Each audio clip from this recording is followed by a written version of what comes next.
You find yourself in a cave, its stone walls wrapping around you like a giant blanket. The dampness of the atmosphere and hot air is a sudden change from the biting cold of the northern wastes that but a moment ago threatened to freeze you to death. You light a torch in the hopes of getting a better sense of where you are and see that the sharp stones on the ground, what you had initially thought were stalagmites, were not stones at all, but teeth. The realization comes too late as the toothy maw of the creature threatens to swallow you whole. Roll for initiative. This is just a brief idea of how a scene in a D&D game would play out. Dungeons & Dragons is a role-playing game that has resurged and taken the world by storm. What used to be a game for the nerdiest of neckbeards has slowly developed over the years as one of the most popular hobbies by celebrities, well, those same neckbeards, and normal people like you and I. This can be attributed to the game getting more user-friendly over the years, but maybe there's more to its boost in popularity than meets the eye. Today we'll be exploring why this game has suddenly become so popular from a psychological perspective and how it can help us explore ourselves on a deeper level to defeat our own personal demons. Welcome to PsyPop.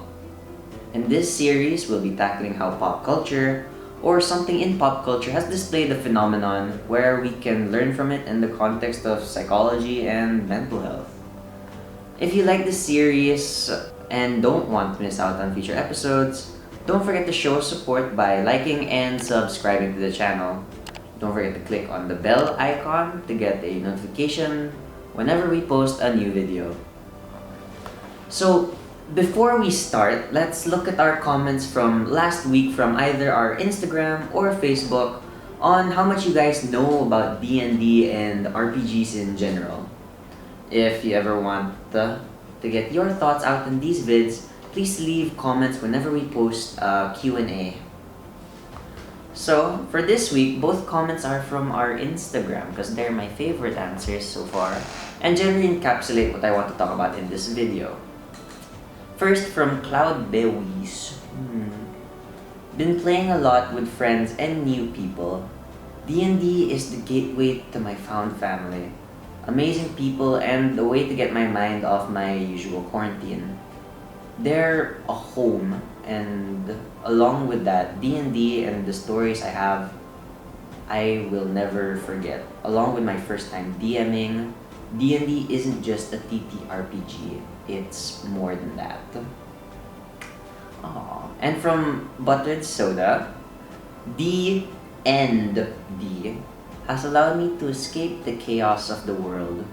I have met new people through this game, and it has also allowed me to be someone who I wish I can be. And you know what, guys? That's really sweet, and I love RPGs too, and that's why I am so excited for this video, and I'll try to do it justice. As mentioned, Dungeons & Dragons is a type of tabletop role-playing game, commonly known as a TTRPG, that has existed for over 4 decades now. Dungeons & Dragons, or more commonly known as D&D, is the face of TTRPGs as it has gone through multiple editions, with its current edition being the most beginner-friendly it ever has been. The point of D&D is to tell a story with its players as the characters, and the Dungeon Master, or DM/GM, as the narrator of the story. Here, the players would be allowed to roleplay as characters of their choosing and interact with other players and the NPCs of the DM's world. Although the game has been referenced before in media, in shows such as Community, The Big Bang Theory, or just recently Stranger Things, it never really rose into huge popularity until D&D games started being played on YouTube and Twitch. These platforms made those who played the game feel less alone and like an outcast for playing this niche game. It made people realize they weren't alone, and since the launch of the 5th edition of the game, simplified the rules exponentially.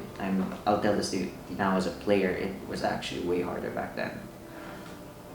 The game became more accessible to others than it ever had been, and it made people even more open to trying the game. The king of these popular shows, without question, has to be Critical Role. Critical Role is a streaming Dungeons and Dragons group that has been playing and run by a group of voice actor friends. The dungeon master of the group is Matt Mercer, and the players are Ashley Johnson, Laura Bailey, Liam O'Brien, Marisha Ray, Sam Riegel, Taliesin Jaffe, and Travis Willingham. The group streams on twitch.tv and YouTube with proper production and setup. This allowed Dungeons & Dragons to hit the mainstream due to the recognition and quality of these episodic series of Dungeons & Dragons sessions. Especially if you know some of those names, these guys are big in the industry. Just as a side note, if you've ever watched anything animated ever, just listen to the background. You'll probably hear one of these guys in the background more often than not. This rise in popularity has been ongoing since 2014, and despite the game being over 45 years old by now, it's only in the last 7 years that sales of Dungeons and Dragons merchandise has grown by double digits now. If you're still not sure about playing the game, I assure you anyone can enjoy the game. There are no hard limits regardless of social class or age. It will always be fun. When I said there were celebrities who played the game, I really did mean that. And if you want to hear a few notable names, these include Matt Damon, Ben Affleck, Vin Diesel, Tim Duncan, the Russo brothers, and Terry Crews. Some celebrities have even gone above and beyond by running shows for D&D and being consistent players, such as the aforementioned Matt Mercer and the Critical Role cast, Joey Manganiello, Chris Perkins, Deborah Ann Wool, and Brennan Lee Mulligan, along with the rest of the College Humor cast. It's cool to be a nerd, and even cooler to be yourself. It's a very accepting and friendly community, and better for your health. Now, D&D in its essence is a team game. That means a lot of the time spent in D&D is for talking to one another and growing their characters together. Cooperating with one another is key to having a great experience within the table, which in turn would mean that everybody in the group is having fun. It helps people learn how to understand each other from another perspective, and allows people to interact with people they wouldn't normally interact with otherwise. D&D is a very open game, wherein anyone and everyone can pick up the game and just play with their friends. The limits of D&D are up to both the players and the DM's imagination. But of course, there are still rules to the game that have to be acknowledged. Whether it be the system's rules or table rules, these types of things are usually decided by the group playing the game. And this also includes what players and the DM are comfortable with doing and exploring throughout their stories. Before playing games together, it is becoming a more accepted practice to have what's called a session zero, where all players and the DM come together to talk about what players can expect from the game and bring up topics or themes to avoid to ensure that the players won't get triggered during the game's process, and the DM knows how to adjust their story to ensure that the players have a good time and feel safe the entire way. You can just be who you want. You're not limited by who you are now to who you want to be in the game. A guy can play a confident girl. A shy girl can play a confident six-pack muscle wizard. Mm-hmm. You have the power to be who you want or who you would like to be in the future for a few hours in the day with your friends. The potential to explore the possibilities is endless.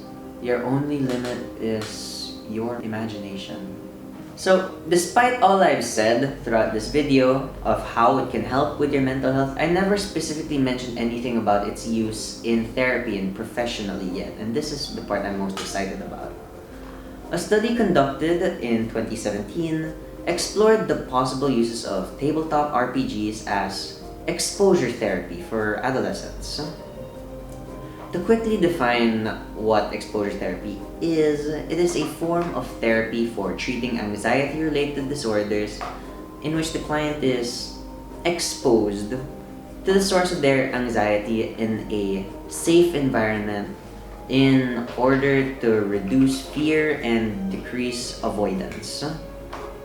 The study conducted via interviews found that while adolescents responded particularly well to TRPGs as therapy, it was applicable to people of all age demographics as well. The study found that through the use of TTRPGs, infinite narrative, wherein the story could go anywhere and be about anything, the narrative could be tailored to help the client process certain things or evaluate the consequences of the actions they take, as stated by Gutierrez during this 2017 study. The interviews also suggested that the intervention really shows its value when applied to groups in order to build social skills in working together as a party. The clients are made to address issues and conflicts within the group as they learn to work together as a fully functioning team. Again, it's an opportunity for clients to address issues in a safe environment, interacting in a group they're comfortable being together with. For example, a non-profit organization called Game to Grow is dedicated towards the use of games, primarily Minecraft, Magic the Gathering, and of course, Dungeons and Dragons, as therapy primarily for those diagnosed with ADHD, social anxiety, and depression. I can give you all of this information, but honestly, the best way for you to experience why this game is so popular, good for you, and loved by myself and other members here in PsyPoints is to play the game by yourself with some of your closest friends.